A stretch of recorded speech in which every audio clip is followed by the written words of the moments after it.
बच्चों, आज हम पढ़ेंगे कक्षा 8 विज्ञान के अंतर्गत दूसरा अध्याय सूक्ष्म जीव मित्र एवं शत्रु।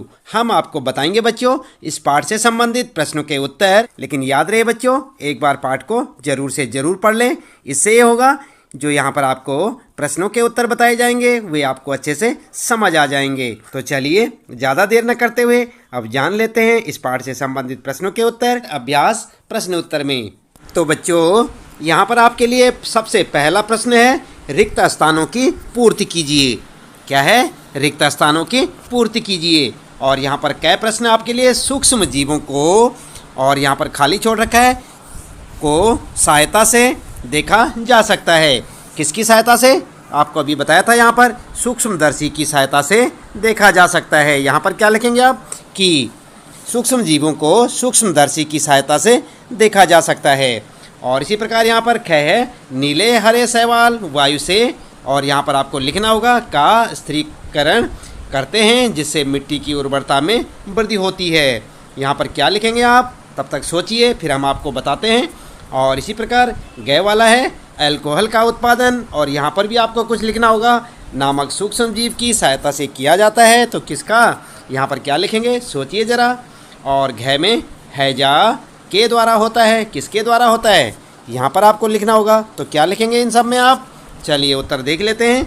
सबसे पहले का था सूक्ष्मदर्शी जो हमने आपको बताया था, दूसरे में आप लिखेंगे नाइट्रोजन, तीसरे में आप लिखेंगे ईस्ट, और चौथे में जीवाणु। ठीक है, तो इस प्रकार से आप अपने इन चारों के जो खाली स्थान है इनमें आप लिखेंगे कै वाले में सूक्ष्मदर्शी, ख वाले में नाइट्रोजन, और गै वाले में ईस्ट, और घ वाले में जीवाणु। ठीक है, तो इन चारों में आप इस प्रकार से लिखते चले जाएंगे। और इसके बाद बच्चों दूसरा प्रश्न आपके लिए, सही शब्द के आगे सही का चिन्ह लगाइए। और क्या है, ईस्ट का उपयोग निम्न के उत्पादन में होता है। तो किसके उत्पादन में होता है ईस्ट का उपयोग? आपने पाठ में पढ़ा होगा बच्चों। यहाँ पर दे रखा है फर्स्ट में चीनी, अल्कोहल, हाइड्रोक्लोरिक अम्ल, ऑक्सीजन और तितली, और साथ में चींटी। तो किस में होता है? आप क्या लिखेंगे इसका उत्तर? चलिए अभी जानते हैं।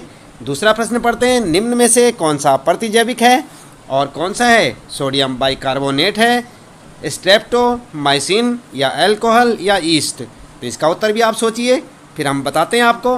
गै वाला प्रश्न पढ़ते हैं, मलेरिया परजीवी का वाहक है कौन सा, मादा एनाफ्लीज मच्छर या कांकरोच या घरेलू मक्खी? क्या होगा इसका आंसर? चलिए अभी देखते हैं। और संसरणीय रोगों का सबसे मुख्य कारक है चींटी, घरेलू मक्खी, ड्रैगन मक्खी या मकड़ी। तो क्या लिखेंगे आप? इसके बाद आगे है ब्रेड अथवा इडली फूल जाती है, इसका क्या कारण है? उष्णता है, पीसना, ईस्ट कोशिकाओं की वृद्धि या मारने के कारण। और अगला है बच्चों च वाला, यहाँ पर चीनी को अल्कोहल में परिवर्तित करने का के प्रक्रम का नाम है नाइट्रोजन स्थिरीकरण, मोल्डिंग, किण्वन या संक्रमण। तो क्या क्या लिखेंगे आप इनमें, कैसे चाय तक? सबके उत्तर आपको जो है लिखने हैं। एक आपका सही आंसर होगा यहाँ पर, ऑप्शन जो देख रहे हैं आप यहाँ पर, इसमें सही ऑप्शन पे आपने सही का चिन्ह लगाना है। चलिए देख लेते हैं उत्तर में। आप लिखेंगे जो कै वाला है आपका, उसके लिए फर्स्ट को चुनें, और ख वाला सेकेंड, गै वाला फर्स्ट, और घ वाला सेकेंड, और गै वाला थर्ड, और च वाला भी थर्ड। तो क्या होगा आपका? First second third third. यहाँ पर देखा आपने, उत्तर में क्या लिखेंगे? चलिए ऊपर से चलते हैं फिर से दोबारा। ये है आपका दूसरा प्रश्न, और सही का चिन्ह लगाना है। तो पहले में फर्स्ट का, ठीक है, और दूसरे में ख वाले में सेकेंड, ये वाला सही है, और तीसरे वाले में फिर फर्स्ट, और चौथे वाले में सेकेंड घरेलू मक्खी, और उसके बाद जो है यहाँ पर जो है लगाएंगे थर्ड गै वाले में, और उसके बाद च वाले में भी थर्ड वाला। तो इस प्रकार से आपके आंसर हो जाएंगे। आप समझे ना बच्चों? देख सकते हैं आप यहाँ पर फर्स्ट सेकेंड और थर्ड थर्ड।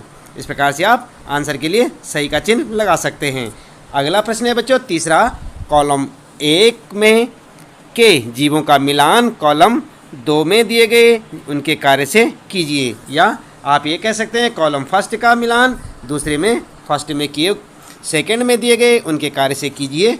तो यहाँ पर आपके लिए कॉलम फर्स्ट है और कॉलम सेकंड देख रहे हैं ना आप अपनी पाठ्य पुस्तक में देख सकते हैं बच्चों। इस प्रकार से आपको 2 कॉलम देखने को मिलेंगे और इन दोनों को आपने मिलान करना है। मिलान करना जानते हैं ना आप, इस प्रकार से मिलान करना है।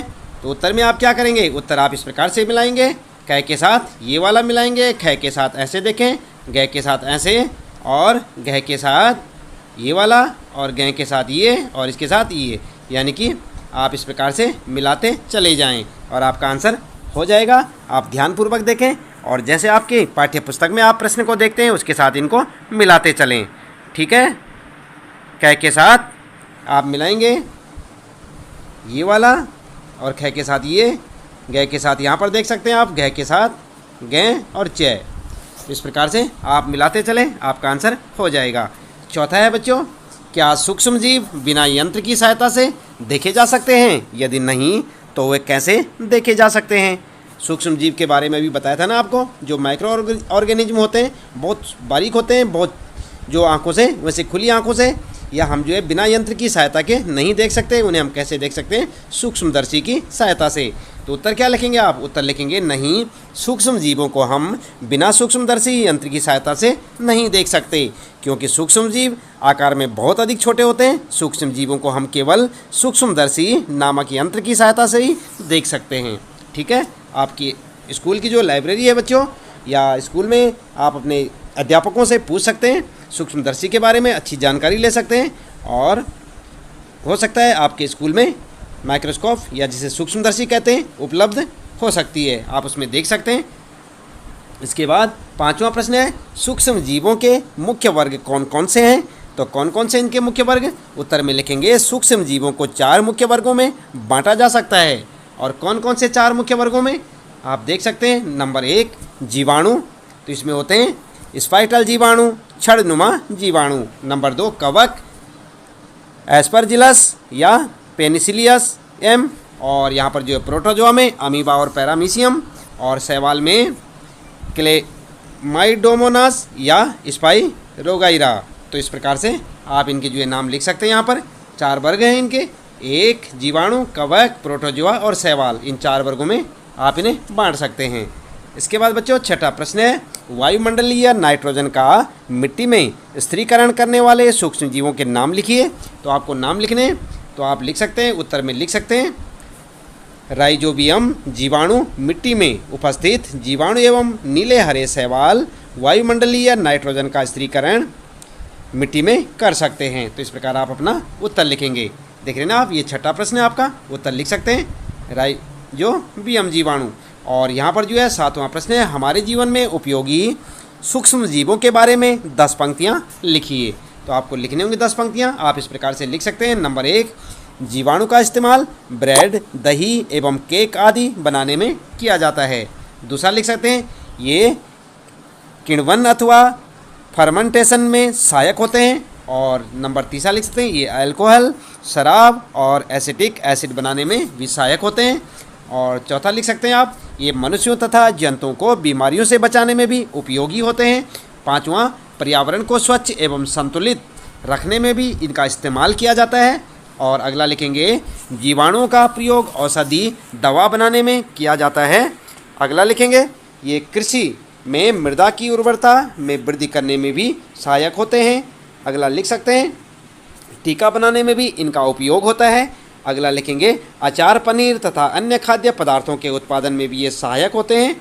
और लास्ट में आप लिख सकते हैं 10वां, ये पेड़ पौधों को रोगों से बचाने के लिए भी उपयोगी हैं। तो इस प्रकार से आप यहाँ पर जो है बच्चों लिख सकते हैं। ये 7वां प्रश्न है और सूक्ष्म जीवों के बारे में लिख सकते हैं आप 10 पंक्तियाँ। देख रहे हैं ना आप, यहाँ पर ऐसे लिखें और इन्हें अच्छे से याद भी करें। काफ़ी इंपॉर्टेंट क्वेश्चन है बच्चों। 8वां प्रश्न है आपके लिए, सूक्ष्म जीवों द्वारा होने वाली हानियों का विवरण कीजिए।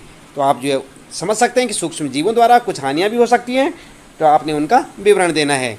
किस प्रकार देंगे? उत्तर में लिखेंगे आप, सूक्ष्म जीवों से होने वाली हानियाँ निम्नलिखित हैं। नंबर 1, कुछ जीवाणु पौधों एवं खाद्यान्नों को नष्ट कर देते हैं। नंबर 2, कुछ जीवाणु मनुष्यों एवं पशुओं में रोग उत्पन्न करते हैं। और थर्ड लिख सकते हैं, कुछ जीवाणु भूमि की नाइट्रेट को नाइट्रोजन में बदलकर भूमि की उपजाऊ शक्ति कम कर देते हैं। अगला लिख सकते हैं कुछ कवक पौधों को संक्रमित कर उनमें रोग उत्पन्न करते हैं। और भी लिख सकते हैं बहुत कुछ कवक दांत खाज खुजली जैसे चर्म रोग उत्पन्न करते हैं। और लिख सकते हैं कुछ कवक खाद्य पदार्थों को विषाक्त बनाकर नष्ट कर देते हैं। तो इस प्रकार से आप अपना उत्तर लिख सकते हैं। फिर लिखेंगे कुछ कवक हमारे चमड़े एवं लकड़ी तथा खाने के सामान को भी नष्ट कर देते हैं। तो इस प्रकार से आप अपना उत्तर लिख सकते हैं बच्चों। ये 8वां प्रश्न है आपका। इसका उत्तर यहाँ से आप देखकर लिखें, अच्छे से लिखें और याद भी करें साथ साथ। 9वां प्रश्न है बच्चों, प्रतिजैविक क्या है? प्रतिजैविक लेते समय कौन सी सावधानियाँ रखनी चाहिए? उत्तर में आप लिख सकते हैं ऐसी औषधियाँ जो बीमारी पैदा करने वाले सूक्ष्म जीवों को नष्ट कर देती हैं या उनकी वृद्धि को रोक देती हैं, प्रतिजैविक या एंटीबायोटिक कहलाती हैं, जैसे टेट्रासाइक्लिन और ट्रेप्टोमाइसिन और एरिथ्रोमाइसिन आदि। हम लोगों को प्रतिजैविक दवाइयाँ डॉक्टर की सलाह पर ही लेनी चाहिए और उनका पूरा कोर्स भी करना चाहिए, अन्यथा अगली बार आवश्यकता पड़ने पर प्रतिजैविक दवाइयाँ उतनी असरदार नहीं होंगी। तो आप समझ गए ना। इस प्रकार से आप जो है अपने इस 9वें प्रश्न का उत्तर लिखें। प्रतिजैविक का मतलब समझते हैं ना आप? एंटीबायोटिक दवाइयाँ जो होती हैं उन्हें क्या कहते हैं? प्रतिजैविक। तो इसके साथ ही बच्चों इस प्रश्न के साथ ही इस पाठ से संबंधित प्रश्नों के उत्तर यहाँ पर समाप्त होते हैं। उम्मीद है कि आपको सारे प्रश्नों के उत्तर अच्छे से समझ आए होंगे। इसी प्रकार कक्षा 8 विज्ञान यानी कि साइंस के सभी चैप्टरों के प्रश्न उत्तर जानने के लिए आप लगातार जुड़े रहें हमारे साथ, देखते रहें वीडियो। और यदि आप चैनल में पहली बार आए हैं तो चैनल को सब्सक्राइब अवश्य कर दें, बेल आइकन भी दबा दें बच्चों, ताकि आपको आने वाली प्रत्येक वीडियो की नोटिफिकेशन मिलती रहे। और देखते रहें अपने सभी पाठों के प्रश्न उत्तर हमारे साथ। तो मिलते हैं फिर अगली वीडियो में। आपका दिन शुभ हो।